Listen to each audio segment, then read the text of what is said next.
Vamos começar aqui com essa história da suspensão do Renato Freitas, no Paraná, né? A gente mostrou aqui aquele caso, saiu até no Fantástico ontem, do menino de 22 anos perseguido por segurança de supermercado Mufato, no Paraná, lá em Curitiba, né? Perseguiram um menino por causa de uma barra de chocolate e mataram um menino de 22 anos, né? Ontem o Fantástico mostrou vídeos das cenas dantescas vividas. E quem saiu em defesa do rapaz? Quem é que foi lá no supermercado desafiando o poder financeiro dos ricos lá do Paraná? Quem foi? Renato Freitas. Né? Renato Freitas é o cara ponta firme. A periferia pode contar com o Renato. As vítimas de racismo podem contar com o Renato. Agora, ele incomoda a branquitude rica do Paraná, né? O bolsonarismo do Paraná, que já o perseguiu na Câmara de Vereadores e agora está perseguindo ele novamente de forma racista, porque o racismo é evidente nesse caso, tá? Não vou falar que é perseguição política. Claro que se ele fosse um negro sabujo do bolsonarismo, como o senhor Hélio Lopes, aqui na Câmara dos Deputados, ele não estava sofrendo essa perseguição. Mas ele sofre essa perseguição por ser de esquerda e por ser preto e representante do povo preto e periférico do Paraná, né? Estado bolsonarista que não aguenta a divergência, não aguenta, e aí suspenderam o Renato num processo sem pé nem cabeça, tá? Eu vou deixar que o próprio Renato fale aqui, ele publicou um vídeo da entrevista dele logo após o pedido de suspensão por 30 dias pelo Conselho de Ética da Assembleia Legislativa do Paraná, né? Nossa, que nojo dos deputados que fizeram isso. Vocês são a vergonha do Brasil, tá? Não tem vergonha de serem racistas, que é isso que vocês são. Coloca aí, por favor, Gui, o vídeo do Renato. Por 4 votos a 1, o Conselho de Ética definiu a aprovação da relatoria da deputada Marcia Suac, que prevê uma punição ao senhor, 30 dias, né, de afastamento. Como é que o senhor recebe essa decisão? Primeiro, ela expressa um anseio, uma sanha punitivista, persecutória por conta da minha atuação como parlamentar de oposição aqui. E isso ficou muito evidente. Primeiro, porque as questões preliminares que diziam respeito à prescrição foram alegadas, foram demonstradas e mesmo assim foram indeferidas, sem justificativa legal, o que já é de se estranhar. Segundo, no que diz respeito ao conteúdo, ao mérito da questão, eu estava sendo julgado por, em tese, ter facilitado, instigado a chamada invasão dos professores na Assembleia. Esse é o fato. E o que fundamentou no voto por escrito legalmente a deputada Marcia Suac foram outras questões, tendo em vista que ela mesma reconheceu que o inquérito da Polícia Civil foi concluído no sentido de não demonstrar nenhum envolvimento meu, nem vídeo, nem foto, nem testemunho, nada me ligava a tal invasão. Mas ela começou a fundamentar numa manifestação recente que fizemos no Mufato, numa manifestação anterior que fizemos dizendo que o Ademar Pereira era corrupto, e outras denúncias que a gente fez e outras atuações que a incomodaram aqui dentro. Então isso é uma tentativa de censura e ela assume isso dentro do projeto. E mais, faz algumas acusações deselegantes, novamente colocando ali calúnias, de modo a tentar extinguir já minha figura política, e eu imagino que esse seja o início de um ataque para facilitar e pavimentar o caminho do governador no que vem nessa pretensão à presidência, tendo em vista que eu estou sendo dele e da sua base um calo no sapato. No campo jurídico, dentro da CCJ, qual vai ser a linha de defesa que o senhor vai buscar derrubar a partir da fala da prescrição, do processo, como é que fica? Sim, na CCJ, como é a questão apenas de legalidade e constitucionalidade, é o que eu vou alegar e vamos comprovar novamente, já que é coisa de cálculo de meses, de anos, de acordo com o regimento interno, ou seja, está prescrito. Talvez eles queiram levar isso até as últimas consequências para ter algum proveito político disso, não sei também. Mas isso é um abuso de direito, se assim for, porque eu tenho direito a ser reconhecida a prescrição a qualquer momento de acordo com o regimento. O que serve para um tem que servir para outro. Qualquer tratamento diferencial ou discriminatório em relação a gente vai continuar denunciando. E caso passe pela CCJ, seja encaminhado para a mesa diretiva e venha para o plenário? Olha, se passar para a CCJ já é caso de judicialização, tendo em vista os inúmeros erros que eu acabei de apontar, de ordem processual e também de ordem material. Deputado, o senhor pretende mudar a tua linha de atuação a partir dessa ação contrária ao senhor dentro do Conselho de Ética? Ótima pergunta, ótima pergunta. Afinal de contas, todo esse procedimento se trata disso. Né? A própria relatora Márcia Soares já me encontrou no corredor depois que a relatoria veio para ela e falou: Renato, olha, vamos acalmar, vamos diminuir, vamos fazer política de outra forma. E eu entendo isso sempre como censura, tentativa de censura, para que eu seja outra pessoa que se acomode às estruturas de privilégio que existem nesse espaço.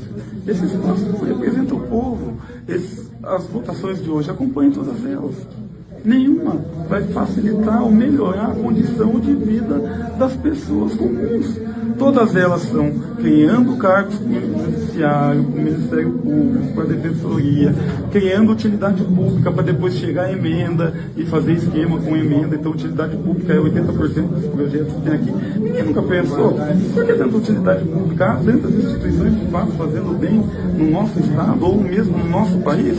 Para todos os dias quererem um certificado de utilidade pública? É óbvio que não, mas sem utilidade pública ninguém recebe emenda parlamentar do terceiro setor, claro. E daí as prefeituras estão aí todos os dias, não entram com um projeto e também não saem com um projeto, mas saem com a promessa de emendas parlamentares. De fato, elas se realizam em políticas públicas? Obviamente não. Então, são tantos os esquemas que a gente não consegue ficar calado. Eu prefiro perder o meu mandato. Eu sou só um empacotador de mercado, filho da imigrante paraibana, sem pai, sem herança. Também não tem problema voltar para o fundamento. Eu volto de cabeça erguida. Eu sei viver na pobreza, irmão. Eu sei fazer o corre da mistura para comprar um ovo, uma carne, uma vina. Não dá nada. Mas volto de cabeça erguida. Agora, eu não vou voltar corrompendo o meu espírito, porque eu tive um irmão de 24 anos assaltado. Não assaltando, assaltado. Por quê? Porque tinha que trabalhar naquelas condições que se colocar naqueles riscos de trabalhador. E perdeu a vida. Eu não vou trair essa memória nunca. Então, por isso, eu não vou mudar a minha forma de atuação. Para concluir, deputado, qual é o tamanho do teu fôlego diante de tantas representações? Porque com relação à manifestação dentro do mercado do fato, já tem outras duas, pelo menos. Uma do deputado Tito Barrichello, 5 me corrigem aqui, mas aqui eu tenho conhecimento do Tito Barrichello e também do vereador pelo Partido Novo, Guilherme Kilder. Tem fôlego ainda, Renato? Olha, quando eu adentrei a instituição a partir da Câmara de Vereadores, eu recebi no primeiro trimestre 2 pedidos de cassação, que tinham o mesmo teor. Eles diziam que eu tinha agido de forma indecorosa por chamar de charlatão os pastores evangélicos que prescreviam abertamente, publicamente, ivermectina como medicação suficiente para o combate ao coronavírus. E também diziam que eu fui um vândalo, pichador, na manifestação que eu fiz no Carrefour por conta da morte do Beto Freitas lá no Carrefour de Porto Alegre. Olha, essas duas circunstâncias eram porque em favor da vida, porque a ivermectina matou muita gente, infelizmente. O não saber da importância da vacina matou muita gente. O Carrefour tinha naquele momento matado uma pessoa. Depois eu fui cassado, num outro pedido de cassação, e foi de fato cassado porque eu estava lutando pela vida do Cabagambi, né? do Moís Kabagambi, e aqui em Curitiba pelo Quintino Correia, que foram assassinados por grupos aí racistas e etc. E foi caçado, estava lutando pela vida, não me arrependi. E hoje, no fato, eu estava lá gritando e retirando de fato os produtos do caixa e tentando, de acordo com a possibilidade da manifestação, interditar os caixas. Porque a única mensagem que o mercado ouve é o lucro, a gente sabe. E era o lucro que a gente queria atingir, para que depois eles ouvissem que ali tinha um irmão de um rapaz assassinado, uma irmã, amigos, uma família de luto. Novamente, a luta pela vida. Enquanto tiver lutando pela vida, eu penso que quem luta pela vida se sente mais vivo. Então eu vou ter fôlego sempre. Como é que a gente não respeita um carinha desse, né? Como é que a gente não respeita? Eles querem, você vai mudar a sua forma de atuação? Vou mudar a minha forma de atuação. Eles querem subjugar quem age como Renato, né? O negro que levantou a cabeça, não, tem que dobrar a cabeça, tem que se vergar, tem que se... Não vai rolar com o Renato, tá? Tá aqui toda a minha solidariedade. Vocês sabem por que eles estão suspendendo o Renato? Porque eles disseram, o Conselho de Ética disse que ele, vejam só a hipocrisia bolsonarista, né? O Conselho de Ética da Assembleia Legislativa do Paraná aprovou suspender por um mês o deputado estadual Renato Freitas, porque ele é acusado, vejam só, de incitar e facilitar a entrada de manifestantes que depredaram a sede da Assembleia, o que ele nega, né? Quer dizer, não cabe anistia aí? Não são eles que estão pedindo anistia? Né? Se o Renato tivesse feito isso, é caso para cassação, então bora caçar aqui também, na Câmara dos Deputados, quem incitou, quem facilitou, não é? Cadê? E aí, apesar do próprio delegado ter dito que não há comprovação da acusação, os deputados aprovaram a representação. Vocês sabem o que é isso? Isso daí se explica, em primeiro lugar, por racismo, tá? Racismo, são racistas. É uma decisão racista. Em segundo lugar, por classismo, preconceito de classe, tá? Porque também eles não aguentam ver o Renato esfregar na cara privilegiada deles algumas verdades. Então vão sempre perseguir o Renato por conta disso. Vamos ver quem é que vai. Eu quero ver se o pessoal do Paraná, né, da periferia, não vai às ruas defender o mandato do Renato. Está precisando, hein, gente? Está precisando, porque eu daqui fico indignado. Vocês não ficam, não?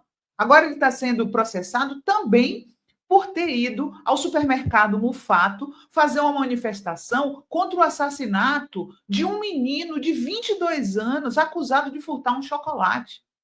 Vocês estão do lado de quem aí? Estão do lado dos meninos, dos caras que mataram o menino, do dono do supermercado, dos donos do dinheiro no Paraná? É desse lado que vocês estão? Coisa horrível, viu? Sinceramente.